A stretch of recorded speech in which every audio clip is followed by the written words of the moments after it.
good morning. Since the passage of the Rail Safety Act in 2008, SEPTA has been working hard to meet the positive train control deadline of 12/31/15. But what you need to understand is that automatic train control and access equals positive train control or a compliant system.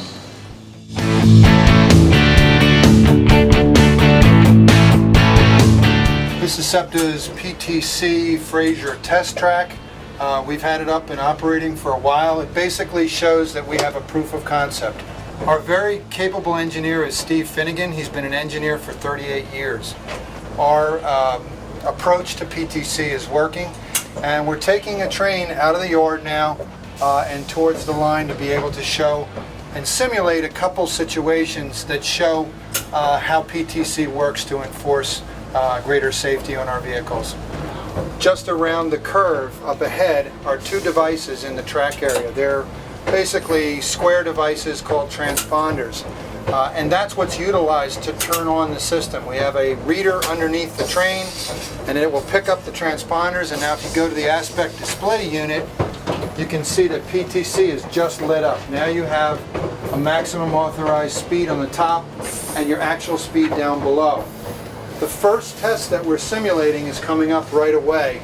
We basically have a grade crossing just after the bridge. We're simulating that the equipment is out of service, and we normally have procedures to deal with this, but now we can enforce it. The engineer is attempting to violate that situation with the grade crossing and going well above maximum authorized speed.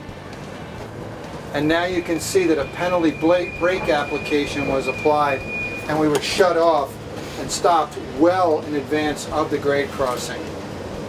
So you can see that the grade crossing up ahead, we had to stop. And now typically the crew would get out and flag it, but this ensures that the crew will get out and flag the grade crossing that has defective equipment. Our next test is a signal that's around the corner. It's at red.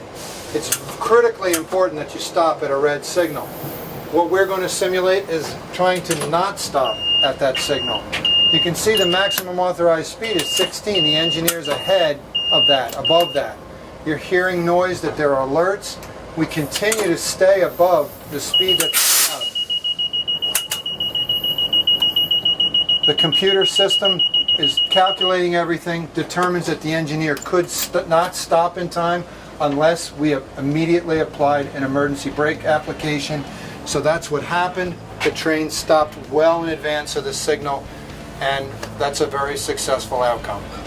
And now this button needs to be actually pressed to allow the train to proceed through the interlocking, or where crossovers are simulated. And in this situation, we actually have to stay below 15 miles an hour now to be able to get through there. And that emergency brake application is very much the sense of like if you do a hard brake in a car and you have anti-lock brakes,